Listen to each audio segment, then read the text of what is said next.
L'avenir appartient aux entreprises qui éliminent les frictions du parcours client et tiennent la promesse de l'instantanéité. Grandes enseignes et e-commerçants, découvrez les solutions qui vous permettront d'offrir une expérience d'achat sans friction, à la fois en ligne et en magasin, et à vous préparer aujourd'hui au shopping de demain. Donc nous accueillons la Client Partner Retail Facebook Instagram. Elle a pour mission d'accompagner les grands distributeurs français sur la mise en place de leur stratégie de communication digitale sur les différentes plateformes de Facebook. Mesdames et messieurs, merci d'accueillir Amélie Péan-Aiguy.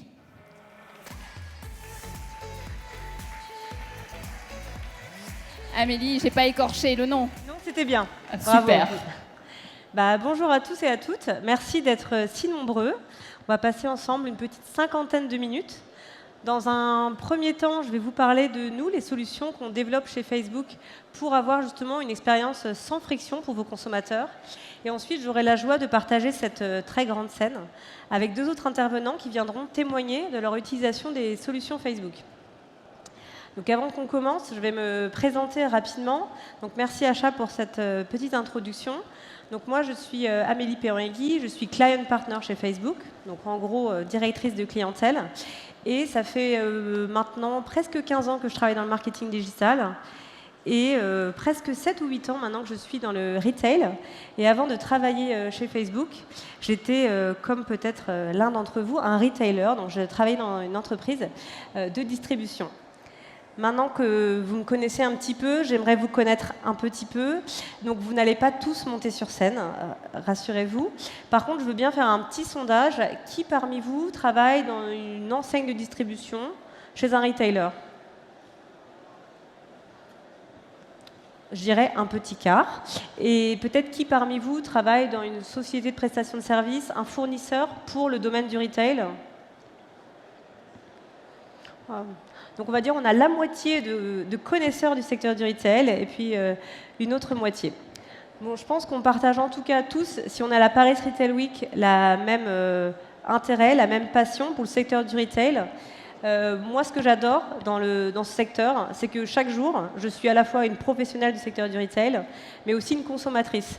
Et je trouve que c'est un secteur qui est fascinant parce qu'en fait, on a tous beaucoup d'expériences empiriques chaque jour de nos expériences en boutique ou en ligne.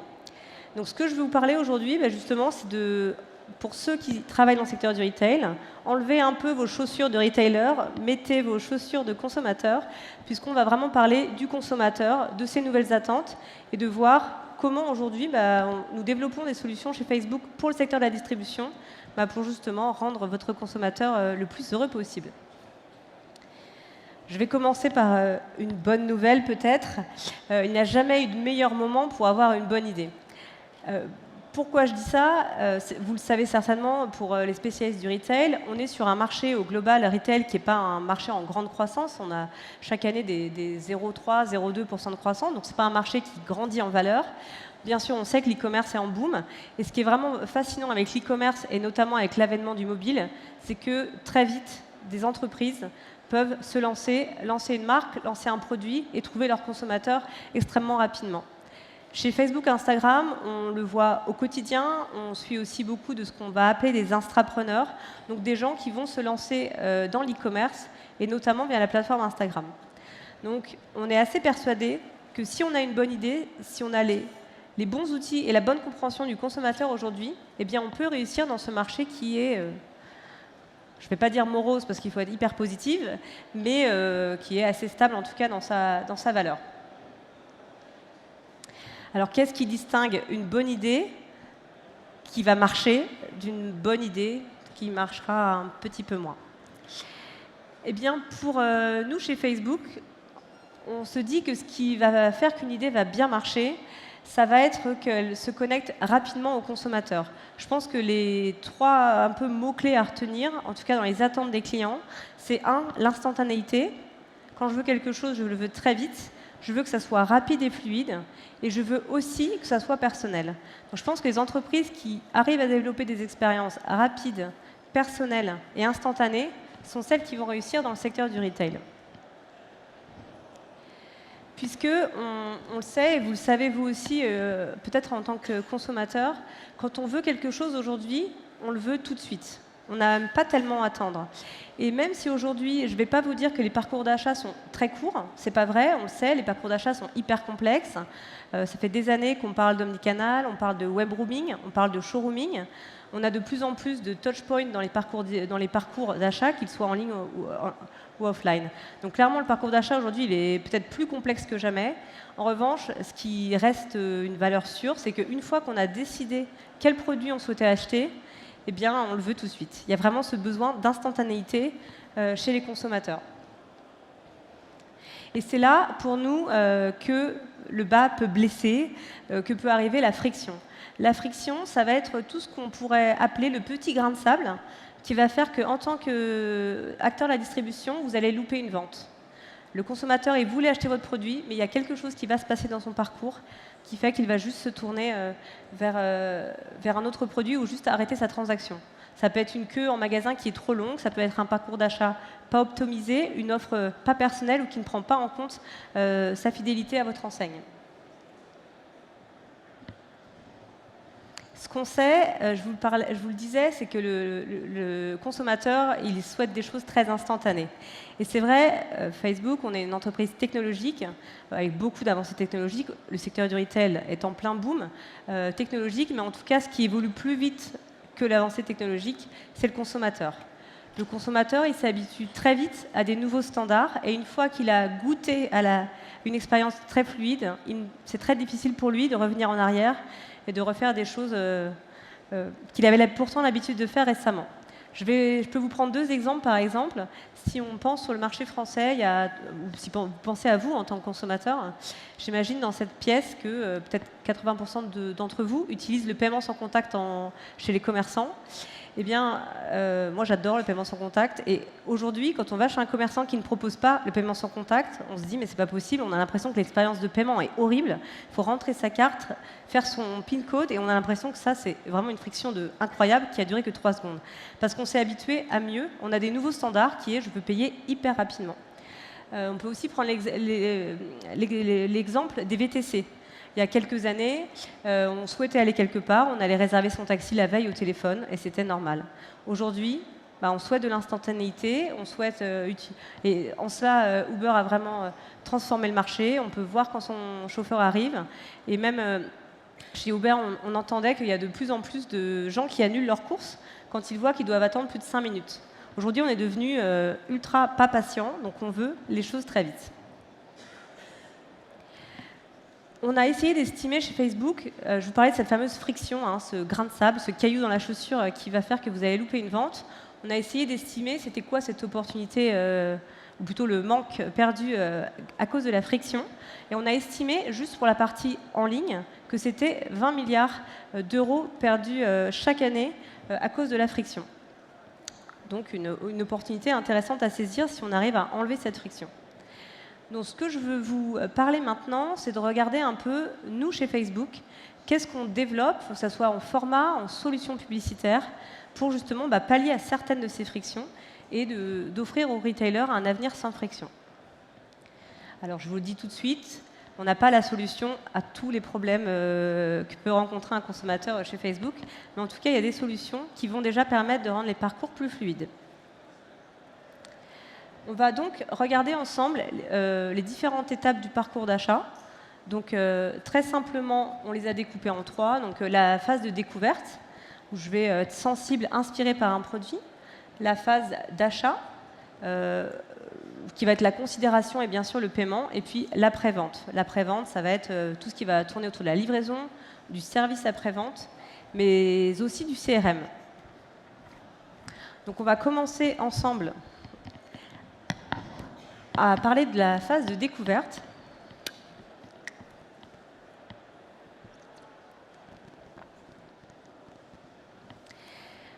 Je vous ai listé derrière moi quelques frictions qu'on va rencontrer dans la phase de découverte. Je pense qu'il y en a bien sûr bien d'autres, ce n'est pas une liste exhaustive, mais juste un peu pour illustrer mon propos sur les frictions qu'on va rencontrer. Ça va être, je ne connais pas la marque, c'est une offre qui n'est pas personnalisée, je ne peux pas toucher le produit, et ça c'est vrai que c'est toujours un vrai sujet pour tout ce qui est e-commerce, de ne pas pouvoir toucher ou essayer le produit. Ce qu'on se dit chez Facebook pour enlever certaines de ces frictions, c'est ma premier conseil assez basique dans cette phase de découverte. Phase de découverte veut dire je veux montrer mon produit à mes prospects, aux gens qui sont dans ma cible. Eh bien, c'est d'être présent là où sont vos consommateurs. Chez Facebook, on a aujourd'hui 4 plateformes qui ont plus d'1 milliard d'utilisateurs dans le monde, qui sont Facebook, Instagram, Facebook Messenger et WhatsApp. Aujourd'hui, sur 2 de ces plateformes, nous avons des formats publicitaires qui vous permettent de montrer vos produits et vos marques au plus grand nombre. On a notamment développé des formats aussi de plus en plus immersifs, des formats full screen, par exemple comme derrière moi.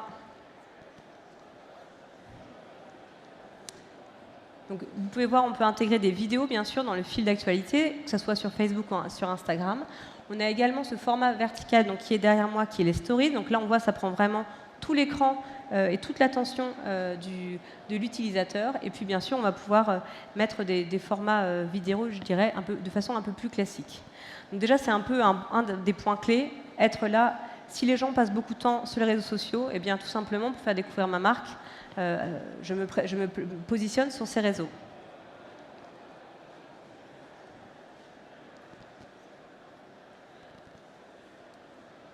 Ensuite, on travaille aussi beaucoup sur ces formats pour essayer d'encourager le passage à l'action. Pour ceux qui utilisaient peut-être Facebook il y a peut-être 5, 6, 7 ans en tant que solution publicitaire, on avait des formats plutôt statiques, plutôt des carousels. Donc oui, on pouvait déjà bien sûr montrer des produits, mais dans cette phase de découverte, plutôt de la phase de marque, branding, c'était difficile vraiment de montrer sa marque. Et en ce sens-là, on pouvait dire il y a quelques années que peut-être une expérience en catalogue, une expérience prospectus ou en télé rendait mieux hommage à la marque. Aujourd'hui, on développe des formats que vous avez pu voir derrière moi qui justement permettent à la fois de parler de votre marque, donc montrer des beaux visuels, vraiment essayer de sublimer votre marque, et puis ensuite, on peut bien sûr rajouter des produits plus précisément avec par exemple des prix.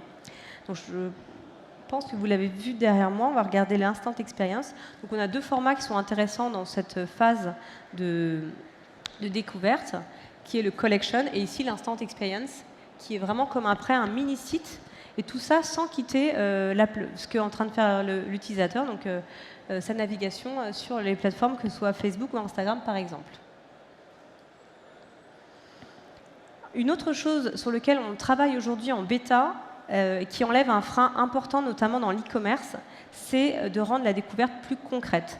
Ça, on va le faire avec nos solutions en réalité augmentée, où l'idée, donc vous pouvez le voir derrière moi avec les lunettes de Michael Kors et puis le rouge à lèvres de Sephora, où on va pouvoir utiliser la caméra de son téléphone portable pour avoir vraiment cette sensation d'essayer le produit et enlever ce frein de « je ne peux pas essayer le produit quand je suis sur Internet ». Ce que je trouve intéressant sur ces formats, vous allez voir, c'est que au-delà, déjà, on peut tester un peu le produit. Donc ça enlève une de ces frictions dont on parlait tout à l'heure dans ce parcours de découverte. Mais il y a également la possibilité de partager. Et on sait que pour des achats importants, alors peut-être encore plus importants que la couleur d'un rouge à lèvres, on a souvent besoin de l'avis de ses amis, de ses pairs. Et donc là, au-delà d'enlever une friction, ça crée aussi une expérience sociale.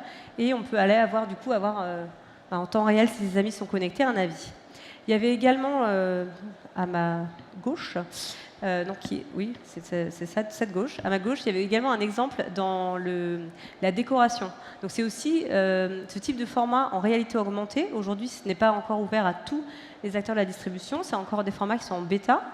C'est aussi hyper intéressant pour tout ce qui va être ameublement, décoration. On va pouvoir visionner un produit dans son domicile. Maintenant, on va parler de la phase préférée du retailer, la phase d'achat. Cette phase qui permet de générer c'est vraiment, travaillant avant chez un retailer, on adore cette phase. On adore quand il y a un petit compteur et qu'on voit qu'il y a une conversion de plus sur un site ou en magasin. Donc l'achat, chaque jour, peut-être aujourd'hui, vous avez acheté des cafés à la Paris Retail Week. J'espère que ces expériences étaient le plus fluides possible, mais peut-être vous avez eu de la friction. Ce qu'on voit en tout cas, pour illustrer un peu cette friction qu'on rencontre au quotidien, on a par exemple quasiment un Français sur 2 qui déclare avoir abandonné un parcours d'achat au moment de l'étape du paiement. Enfin, on l'a tous vécu, parfois c'est long, c'est compliqué, sa carte bleue n'est pas enregistrée, etc. C'est encore plus le cas si on parle du mobile, où souvent les parcours sont encore pas toujours le mieux optimisés pour le mobile. On s'était amusé chez Facebook récemment à regarder combien de clics sépare un utilisateur sur un site internet entre le moment où je vais sur une fiche produit, je le veux, et puis ensuite, combien de clics me séparent de la page de confirmation de commande. En moyenne, on arrivait à 22 clics. Entre eux, je choisis ma taille, ensuite je vais cliquer pour entrer mon adresse, cliquer pour entrer mon numéro de téléphone, etc. Donc en moyenne, 22 clics séparent la personne de la page produit à la page de confirmation. Donc on peut se dire que c'est optimisable, ces 22 clics. Peut-être qu'on ne peut pas passer à 0 clic, mais on peut certainement réduire ce nombre de clics. Donc bien sûr, des frictions, il y en a d'autres. Pareil, derrière moi, une liste non exhaustive. Ça va être à la fois, je vous disais, des parcours assez longs en e-commerce, mais ça peut être aussi des articles qui sont en rupture de stock, ou bien peut-être une queue trop longue quand je veux acheter un café à la Paris Retail Week et que je n'ai pas le temps d'attendre. Chez nous, chez Facebook, Instagram, du coup, on développe des solutions pour imaginer comment on peut fluidifier ce parcours d'achat et rendre cette phase d'achat un peu plus courte. L'une des choses sur lesquelles on travaille, c'est par exemple shopping sur Instagram. Alors, je vais vous faire un peu participer. Qui sait ce que c'est les tags shopping sur Instagram? Peut-être 40%, donc je vais vous expliquer. C'est la possibilité, quand une marque est sur Instagram, de pouvoir mettre des tags pour identifier les produits de son catalogue produit. Donc ça veut dire qu'au-delà juste de peut-être illustrer ma marque avec un joli visuel, ce qu'on trouve en général sur Instagram, des beaux visuels, on est sur une plateforme visuelle, ou des belles vidéos, eh bien c'est la possibilité de taguer un produit. Et donc si je vois par exemple, si on prend un exemple qui est ici derrière moi de prêt-à-porter, je vois cette jeune femme, je trouve qu'elle est bien habillée, en un clic, je vais être redirigé vers plus d'informations produits, et ensuite un second clic va m'emmener directement sur le site du distributeur. Aujourd'hui, shopping sur Instagram, c'est environ 90 millions de personnes dans le monde qui, chaque jour, cliquent sur des tags shopping. Donc c'est vraiment un phénomène important. Et si vous l'utilisez déjà pour vos marques, peut-être, vous n'êtes peut-être pas sans savoir qu'au sein de l'onglet Explore d'Instagram, on peut retrouver aussi tous les produits qui sont tagués et qui sont shopping. Donc en gros, des produits qui vont être plus faciles d'accès vers des sites internet. Cette année, on a été un cran plus loin, toujours dans cette idée de fluidifier le parcours d'achat, où on a lancé Instagram Checkout aux États-Unis en bêta. Donc Instagram Checkout, je vais vous montrer la petite vidéo qui va vous montrer, mais c'est comment on intègre même la brique de paiement au sein de la plateforme Instagram pour permettre un shopping, par exemple, spontané, extrêmement rapide. Donc je vous montre à quoi ça ressemble. Donc ici, quelqu'un est sur son feed Instagram, va avoir une publication une publication organique de Adidas, va pouvoir cliquer sur le tag shopping et ensuite va être redirigé. Ce qui est différent d'habitude, c'est que vous allez avoir le bouton Checkout en Instagram. Donc en gros, réaliser mon paiement sur Instagram. Là, je vais pouvoir choisir mon coloris, la taille, et puis remplir mes informations de livraison et ensuite de paiement. Si je le souhaite, ensuite mes informations de paiement sont préenregistrées dans la plateforme Instagram, ce qui peut me permettre pour un futur achat sur Instagram d'avoir un parcours hyper rapide, plus rapide que celui-ci, parce que mes informations de paiement seront préenregistrées. Ensuite, cette commande est envoyée, les informations sont envoyées au distributeur pour qu'il puisse livrer le consommateur. Donc ça, aujourd'hui, c'est en bêta. Ce sont vraiment des essais pour nous pour voir est-ce qu'on peut encore réduire les parcours d'achat. Est-ce qu'Instagram, on le voit, il y a un intérêt très fort pour tout ce qui est shopping. Ça devient une vraie destination shopping. Donc est-ce qu'on peut aller plus loin et fluidifier les parcours d'achat pour les consommateurs? Quelque chose que vous pouvez utiliser tout de suite, toujours pour fluidifier un peu ce parcours d'achat, ce qu'on se dit qui va être clé, c'est d'être montrer le bon produit à la bonne personne. Ça reprend cet angle de personnalisation dont je vous parlais tout à l'heure. Donc ce qui existe depuis déjà maintenant quelques temps, c'est ce qu'on appelle les publicités dynamiques. Ce qui va vous permettre, en tant que distributeur par exemple, d'avoir tout votre flux produit disponible et on va montrer le bon produit à la bonne personne. On va faire correspondre le bon produit à la bonne personne en fonction potentiellement des informations que vous avez grâce au pixel Facebook présent sur un site e-commerce, peut-être un SDK, et puis peut-être via votre base CRM par exemple. Donc l'idée des publicités dynamiques, c'est vraiment de montrer le bon produit à la bonne personne et tout ça de façon automatique. Donc chaque personne verra potentiellement des produits un peu différents, ou une famille de produits un peu différente en fonction de ses comportements ou de son profil.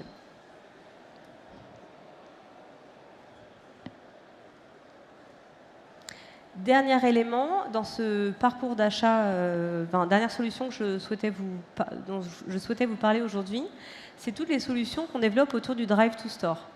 Vous n'êtes pas sans savoir, enfin en tout cas, vous n'êtes pas sans savoir qu'aujourd'hui, c'est 9 transactions sur 10 qui se passent en magasin. Donc on essaye aussi d'aider les distributeurs à rapporter du trafic en point de vente et à fluidifier l'expérience en magasin. Donc aujourd'hui, on a deux choses principales dans ce sujet-là. La première, c'est des campagnes qu'on va appeler objectifs de trafic en point de vente. On va pouvoir, au sein d'un format, je vais dire Facebook classique, ajouter une carte. Donc la carte du magasin le plus proche de l'internaute. Donc par exemple, pour des réseaux de magasins physiques, je vais pouvoir automatiquement faire des campagnes et puis sera diffusée la carte du magasin le plus proche. Donc ça, on a beaucoup d'acteurs de la distribution qui utilisent ce format. Pour certains annonceurs également du secteur de la distribution, on est en capacité d'estimer les visites en point de vente. Donc on peut faire ce type de campagne et derrière se dire ça m'a permis de générer tant de visites en point de vente. Donc ça, c'est des choses avec lesquelles on travaille, notamment avec les grands distributeurs en France. Et puis pour d'autres, on va même encore l'étape d'après, qui va être par exemple de connecter une exposition Facebook à une vente magasin si le distributeur souhaite mesurer les parcours omnicanaux et donc va partager ses données de transaction encartées par exemple. Donc ça, c'est vraiment des choses aujourd'hui sur lesquelles on travaille au quotidien avec les grands acteurs du retail. Maintenant, on va parler de l'après-vente. Parfois, l'après-vente, et je l'ai vécu dans mon ancienne expérience professionnelle, peut être vu par certains un peu comme un centre de coût. On se dit le CRM, le service client, ça coûte, c'est une ligne en plus de coût, mais en fait, à l'inverse, je pense que si on se met à la place du consommateur, on sait que c'est une des phases qui est tout aussi clé que l'achat ou la découverte. Ça va être de comment je sers une expérience la plus fluide possible, avec le moins de friction après la vente. Déjà, si on regarde un petit peu les attentes des consommateurs, donc on a 89% des clients qui attendent des marques qu'elles répondent sous 24 heures.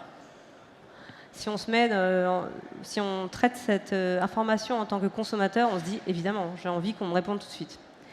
Et si on regarde un autre chiffre en parallèle, c'est qu'aujourd'hui, on a 56% des entreprises qui n'ont pas d'option de contact sur les médias sociaux. Or, on a envie de cette instantanéité aujourd'hui et on souhaite avoir une réponse très rapidement. Aller contacter un service client qui ne répond pas tout de suite, où il y a des longues files d'attente, on l'a tous vécu, la petite attente musicale, on l'a tous vécu. Ça, en général, ça crée un peu de la frustration et quand l'agent décroche, parfois le client il n'est pas le plus agréable possible. Donc, des exemples de friction dans cette phase d'après-vente, il y en a plein. Ça peut être, donc je l'illustrais, le service client, ça peut être aussi tout ce qui va être CRM, que derrière on ne va pas fidéliser ma fréquence à l'enseigne. Ça peut être qu'on ne va rien me proposer de plus, on ne va plus me parler une fois que j'ai réalisé une vente. Une des solutions qu'on imagine hyper pertinente chez Facebook et Instagram, c'est l'utilisation des messageries. Aujourd'hui, chez nous, on a 3 grandes messageries qui sont Instagram Direct, donc la plateforme de messagerie au sein de Instagram, qui sont WhatsApp et qui sont Messenger. Grâce notamment à Messenger, on a de plus en plus de marques qui développent justement des expériences pour rendre le parcours le plus fluide possible. Déjà, ça peut être d'une part répondre rapidement au consommateur qui a une question, qui souhaite vous contacter, et puis peut-être même automatiser cette relation. On aura l'occasion d'en parler un petit peu plus pendant la table ronde qui va suivre. Et ça, Messenger, des exemples que vous avez peut-être déjà expérimentés, par exemple, c'est dans le secteur du voyage, où on a par exemple, peut-être pas mal d'entre vous ont déjà expérimenté le bot de Oui SNCF, ou bien même reçoivent peut-être leur ticket, leur boarding pass Air France via Messenger. C'est vraiment un canal qui est en fort développement et vraiment pour les marques, pour apporter justement un meilleur, entre guillemets, service après-vente. Ensuite, l'après-vente, c'est pas que le SAV, c'est pas que ça. Le parcours client, il y a toute une dimension CRM qui est très importante, bien sûr. Certaines choses qu'on propose, justement pour travailler cette partie CRM, il y a deux choses que je souhaitais illustrer ici. Ça va être d'une part d'utiliser les réseaux sociaux, tout comme vous utilisez le canal emailing en général pour faire du CRM. Donc on va pouvoir, tout comme vous le faites en emailing, faire des segments de votre base client. Vous allez pouvoir segmenter votre base client, puis ensuite leur pousser des messages pour leur proposer des nouvelles offres et être sûr qu'ils continuent à être intéressés par votre marque. Donc ça, on va dire, c'est une option de média classique assez simple au sein de Facebook. Ça s'appelle audience personnalisée, si le nom vous intéressait. Et puis, il y a également la possibilité de peut-être mieux qualifier encore son audience ou leur proposer des nouvelles choses. Donc derrière moi, vous voyez un exemple de ce qu'on va appeler un lead ad, où on va pouvoir le diffuser grâce, par exemple, aux audiences personnalisées uniquement à votre base client ou à quelqu'un qui a fait un achat récemment, pour lui proposer, de rentrer plus d'informations pour vous permettre, vous, de l'adresser avec des nouvelles choses, ou comme ici dans cet exemple, peut-être de recevoir un nouvel échantillon d'un produit que vous sortez. Donc il y a aussi toute cette dimension CRM qu'il est possible de faire sur les plateformes Facebook et Instagram. Maintenant, on s'approche un petit peu de la conclusion. Je ne serai plus seule sur scène pour longtemps. L'idée, c'est vraiment, ce qu'on souhaitait vous montrer aujourd'hui, c'était quelles sont les solutions qu'on développe, nous, chez Facebook et Instagram, pour réduire les frictions dans les parcours d'achat. On est vraiment assez persuadés, et je pense que ça a été aussi beaucoup dit par plein d'autres acteurs pendant cette Paris Retail Week, la friction, c'est un vrai danger. Ce qu'on voit aussi, ce qui est très intéressant, ce que je vous invite à faire sur ce sujet-là, je pense qu'on peut tous identifier des frictions assez rapidement pour son entreprise, mais j'invite chacun à regarder un peu dans les parcours d'achat de ces entreprises quelles sont les frictions. Elles sont plus ou moins nombreuses, elles ne sont pas toutes optimisables, mais ce qu'on voit particulièrement chez nous, c'est que les entreprises qui fonctionnent le mieux sont celles qui ont bien identifié les frictions.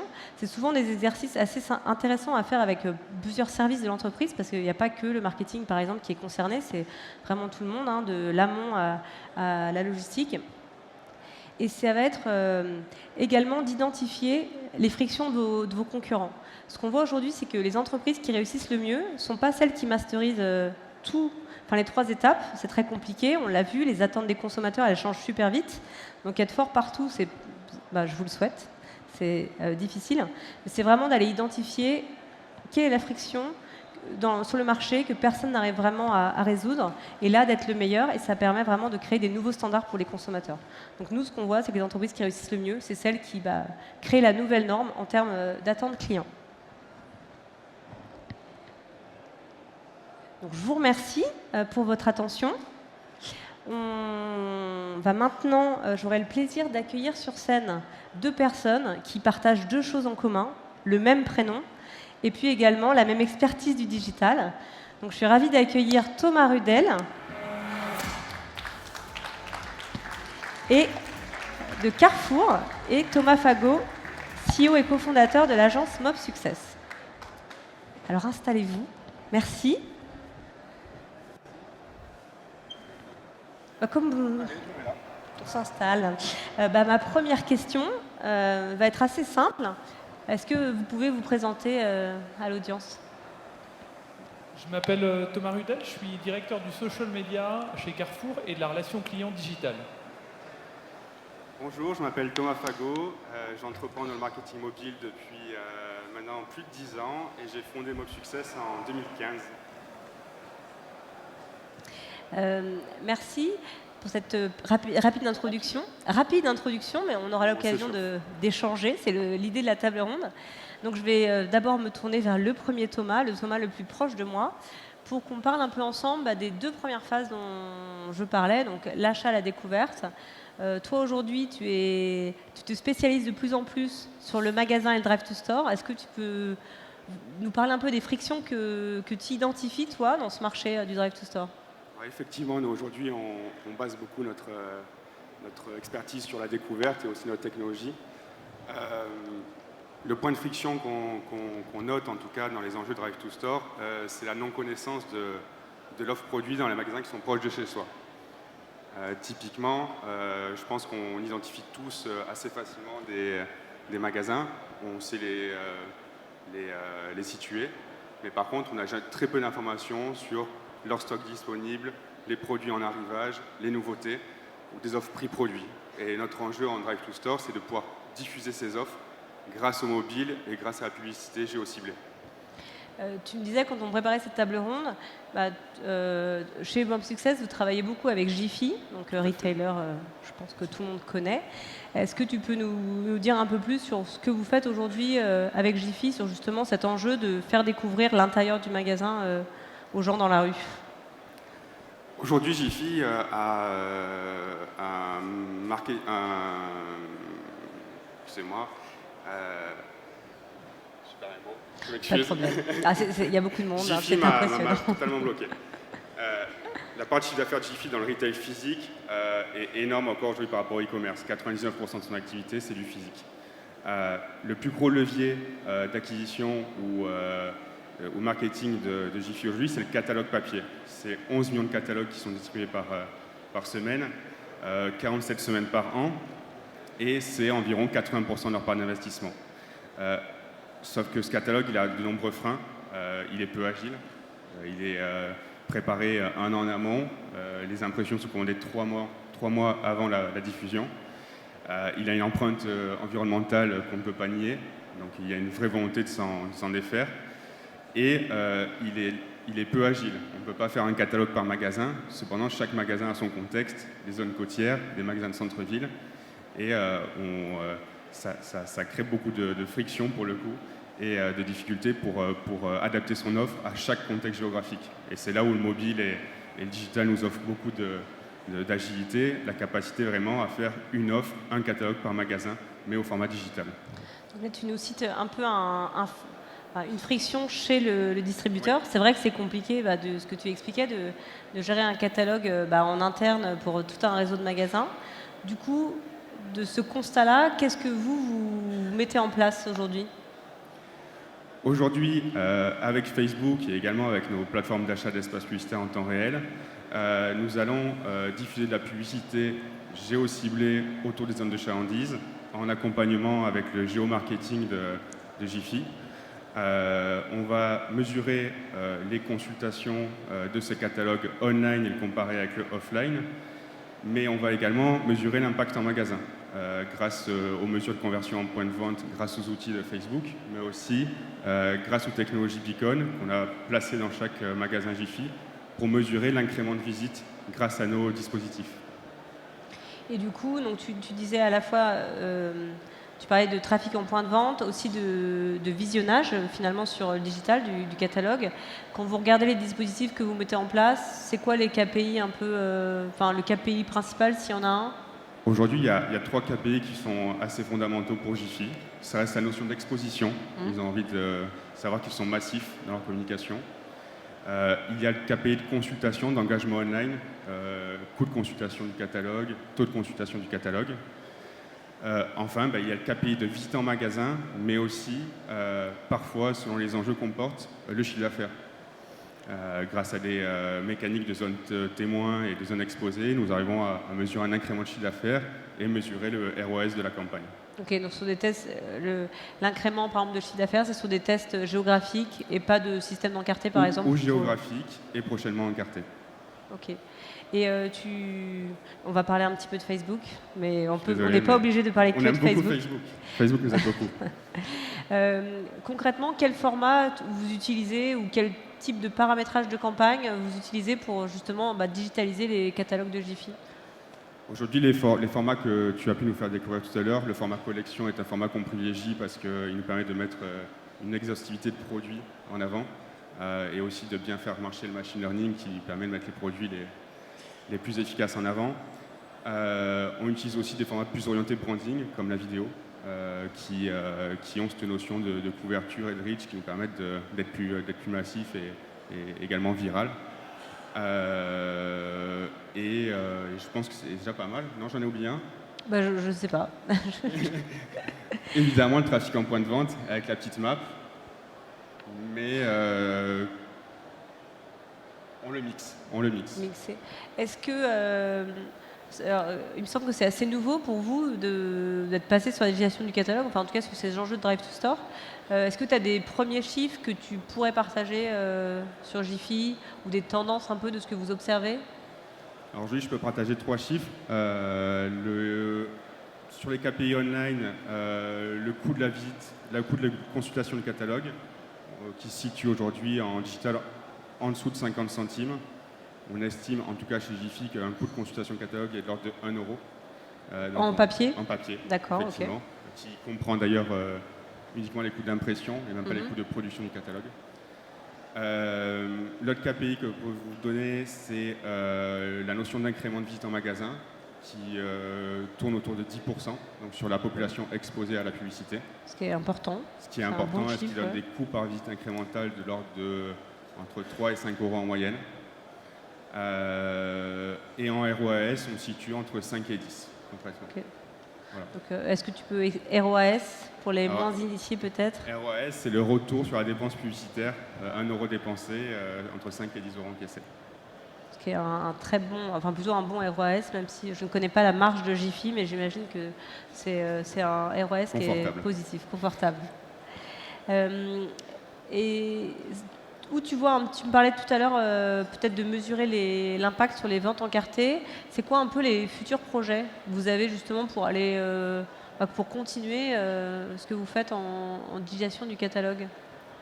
Effectivement, le premier projet, c'est d'onboarder, si on emploie le terme, la base encartée au sein de nos actions de communication pour pouvoir ensuite faire des mesures d'incrément entre les bases encartées et entre un panel témoin et un panel exposé.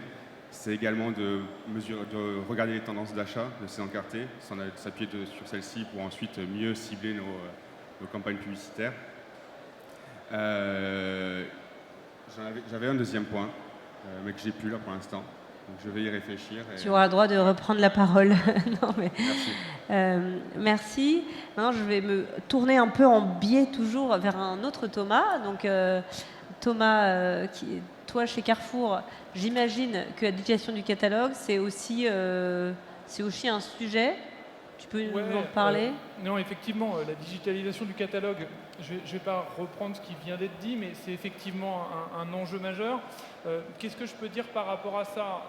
On a un vrai sujet que l'expérience d'un catalogue digitalisé soit aussi agréable que le plaisir qu'on a. Ça restera pas la même chose. On feuillette un catalogue papier, on tourne des pages, on touche un support physique. On a quelque chose qui est éditorialisé, on a une expérience aujourd'hui agréable et le vrai sujet et défi qu'on a chez Carrefour, c'est comment on la rend aussi efficace forcément, mais efficace parce que agréable sur un canal comme Facebook et Instagram, et aussi avec des problématiques là-dessus plutôt internes chez nous, qui sont comment est-ce que j'industrialise ça, comment est-ce que je vais me connecter à des flux produits pour industrialiser les choses et pour pouvoir aller tester des nuances de ciblage, tester des typologies de produits, tester des ciblages locaux. Donc là, vous êtes plutôt sur la phase un peu d'industrialisation du coup de cette digitalisation. Ce que je pourrais rajouter, je m'excuse, du coup je reprends la parole. L'autre chantier, c'est s'appuyer d'autant plus avec le géomarketing.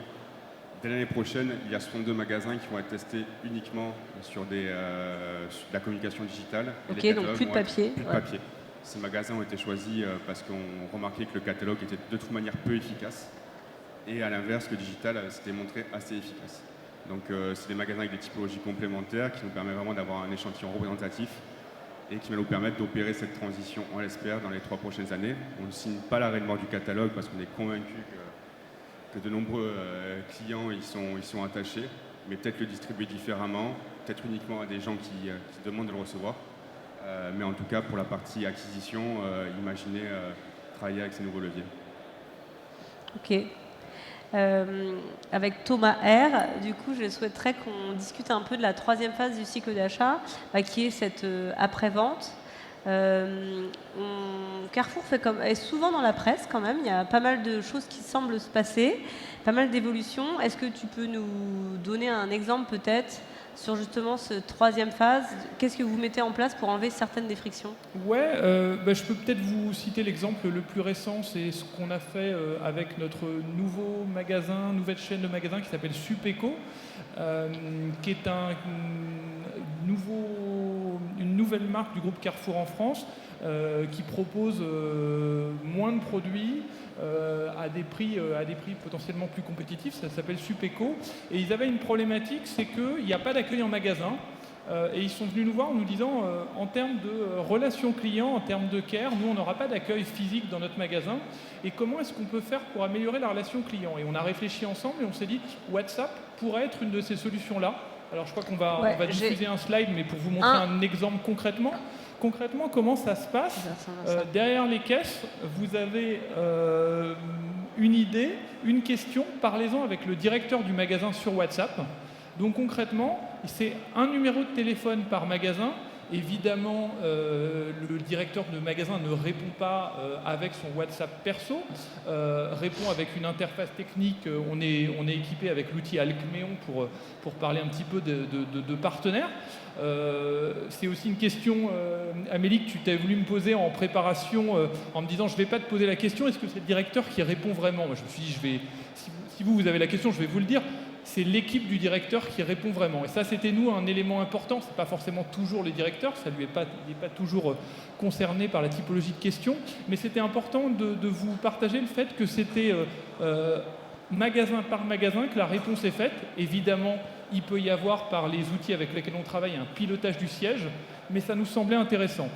Et puis pour y revenir, vraiment intéressant parce qu'il y avait un sujet d'accessibilité. L'équipe du magasin n'est pas forcément disponible toute la journée pour répondre aux demandes des clients, donc ce canal-là. Et aussi un canal qui nous semblait intéressant parce qu'il répond aux usages des Français. Les Français utilisent massivement WhatsApp dans leur communication avec leur famille, leurs proches, leurs amis. On s'est dit, et pourquoi pas le groupe Carrefour, au travers de la marque Supeco, pourrait pas également le faire. Je devance tout de suite les questions que vous pourriez avoir sur les volumes retour d'expérience. En toute honnêteté, on s'est lancé début septembre. On ouvre un deuxième magasin aujourd'hui, ou en tout cas cette semaine, un deuxième magasin. Donc il est un peu tôt pour vous donner des retours d'expérience. En revanche, en typologie, en termes de volume et en termes de tendance et ce qu'on va industrialiser, ce que je peux vous dire, c'est que les typologies de questions, c'est des choses comme quels sont les horaires d'ouverture de mon magasin, tel produit est-il disponible, est-ce qu'on trouve l'ensemble de la marque Carrefour, oui, non, enfin des questions somme toute assez classiques. Ça, c'était vraiment pour l'aspect nouveauté, test qu'on expérimente. Et puis peut-être pour vous expliquer un petit peu ce qu'on fait, on répond également, mais là sous marque Carrefour, sur l'ensemble du territoire français, à l'ensemble des questions qu'on peut avoir sur Facebook Messenger, Twitter et Twitter en message direct, où on a essayé de mélanger ce qu'on pouvait faire avec un chatbot pour préqualifier les demandes. Est-ce que ça concerne carte de feed? Est-ce que ça concerne horaire d'ouverture? Est-ce que ça concerne ma livraison à domicile? Donc une préqualification par un chatbot. Et puis ensuite, ce sont pas des community managers, comme on l'imagine souvent, qui répondent, mais ce sont plutôt des chargés de relations clients. Donc des personnes dont le métier c'est le care, dont le métier c'est la relation client, qui répondent plutôt d'habitude et historiquement plutôt par téléphone, plutôt par mail, voire même il y a très longtemps par courrier, on en reçoit encore. Et l'idée là aussi, elle est vraiment toute bête par rapport à ce que tu évoquais, Amélie, c'est où est-ce que sont nos consommateurs? Nos consommateurs, je ne vais pas revenir dessus, mais ils passent énormément de temps sur les plateformes sociales, notamment Facebook avec 24, 26 millions, je ne sais plus, qui vont sur Facebook tous les jours, qui voient nos pubs, qui réagissent à nos pubs, mais qui ont aussi peut-être parfois des questions de relations clients. Et nous, le sujet vraiment, c'est de se dire, on n'a pas vocation à basculer notre relation client sur Facebook, on a à la proposer là où nos clients se trouvent. Et nos clients, ils se trouvent aussi sur Facebook, aussi par téléphone, aussi en magasin où ils continuent à nous rendre visite. Donc l'idée, c'est vraiment d'offrir ce canal-là comme un canal supplémentaires, complémentaires, additionnels, pour toucher des clients qui vont être plus à l'aise avec le smartphone, qui vont être dans des âges aussi, il y a beaucoup d'études qui l'évoquent, que des jeunes générations n'ont pas envie d'appeler un centre d'appel. Non, du coup, elles peuvent ne pas appeler un centre d'appel, mais nous envoyer un message direct sur Facebook Messenger, par exemple. Du coup, tu disais, c'est devenu un autre canal de communication, ça ne remplace pas les autres. Tu disais que vous avez mis en place un chatbot, donc vous avez quand même automatisé cette relation client. Comment vous y êtes pris, ou c'était quoi un peu le point de départ dans la création d'un bot de care, justement? Alors, le point de départ et les évolutions sur lesquelles on travaille, on a souhaité vraiment le prendre en c'est quoi les occasions de contact, en se disant je vais partir du centre d'appel. Et ça me semble important, je ne vais pas forcément partir du community management, je ne vais pas forcément partir des commentaires sur la page, je vais partir niveau macro de la relation client. Et donc du coup, ça a été notre premier choix, c'est ce qui est live aujourd'hui, c'est les typologies de contacts majeurs qui sont la livraison à domicile, qui sont le drive, qui sont nos forts axes de développement e-commerce, mais aussi des problèmes sur j'ai trouvé une araignée sur ma pizza, ou la date de péremption du produit que je viens d'acheter est dépassée. C'est des choses, des petites anicroches du quotidien qui peuvent malheureusement arriver, et on comprend qu'elles arrivent et on les traite. Donc voilà pour les cas qu'on a travaillé au début. Et puis il y a de façon prospective ce sur quoi, qu'est-ce qu'on développe aujourd'hui, c'est comment est-ce qu'on peut encore un peu plus réduire les frictions pour le client. Donc on a une brique notamment qui apparaît, vous allez me dire mais c'est une évidence. Oui, c'est une évidence, n'empêche qu'on ne l'a pas. C'est comment est-ce que demain sur Facebook Messenger, je vais permettre à notre client de s'identifier, de le retrouver et de pouvoir lui dire bonjour monsieur Rudel, vous venez de faire une commande drive de 118 €, comment est-ce que votre expérience s'est bien passée, est-ce qu'on peut vous aider? Des choses aussi simples que ça, des choses aussi simples que c'est une occasion de contact, donc le e-commerce est une occasion de contact fréquente. On en a une autre aussi qui est extrêmement simple, mais j'insiste, pas simpliste, qui est je suis dans le programme de fidélité de Carrefour, mais je voudrais savoir combien d'euros j'ai. Donc c'est potentiellement pouvoir demain lui répondre sur Messenger, tu as 5,66 € sur ta carte de fidélité. C'est aussi des choses aussi simples que j'ai acheté en e-commerce un paquet de M&M's, mon paquet était déjà ouvert. Pas de problème, on vous le rembourse automatiquement via Facebook Messenger et vous allez le retrouver sur votre carte de feed. Et vraiment là-dessus, j'ai cité quelques exemples, mais que je n'ai pas sorti de mon chapeau, et j'insiste là-dessus. J'ai pris des exemples sur ma relation client actuelle, sur c'est quoi les motifs de contact, évidemment sur les réseaux sociaux, mais qui représentent encore une petite part de notre relation client, et surtout sur le téléphone, qui représente encore une énorme part de notre relation client. Donc vraiment, réduire les frictions sur la base de ces occasions de contact-là. Et alors, tu le disais, Supéco, tu ne peux pas partager grand-chose parce que c'est très récent, donc vous n'avez pas trop encore de retour d'expérience. Sur ce que vous faites sur Messenger, par exemple, et les chatbots que vous avez mis en place sur les réseaux sociaux, comment vous mesurez, comment vous mesurez chez Carrefour si ça marche? C'est quoi un peu les KPI que vous allez utiliser pour mesurer le succès de ce que vous mettez en place? Alors, de façon assez simple, ce sur quoi on travaille aujourd'hui, on ne l'avait pas encore parce qu'on s'est lancé en mode test. Il y a aussi des moments où il faut lancer ce genre de projet avec une certaine agilité, mais à regret, et on va le sortir d'ici quelques semaines, c'est mesurer le NPS. Se dire à un moment donné, on est sur des canaux sociaux, d'accord ? Très bien, c'est des canaux nouveaux, c'est plutôt pour les milléniaux, c'est les nouvelles générations, mais pas que. Concernant WhatsApp, ma mère y est aussi, elle s'en sort très bien. Et c'est de se dire, je vais mesurer le NPS finalement de façon classique, comme je le ferais sur d'autres canaux, se dire que je vais les mesurer. Et puis c'est aussi une chose qu'on pilote, même si je ne suis pas forcément à courir sur un grand soir, c'est de se dire, je vais mesurer la part des canaux digitaux, qui est encore aujourd'hui évidemment bien moins forte que les canaux téléphoniques, mais de se dire comment évoluent nos clients, vers quoi ils sont en train de shifter, et aussi de se dire quand je vais proposer demain un chatbot plus avancé sur Messenger, est-ce que ce NPS va pas se mettre à baisser? Auquel cas, il faut que je m'interroge, ou à l'inverse, s'il est plus élevé, se dire qu'il faut que potentiellement je pousse ce canal-là si j'ai une satisfaction plus grande sur Messenger que au téléphone ou par mail.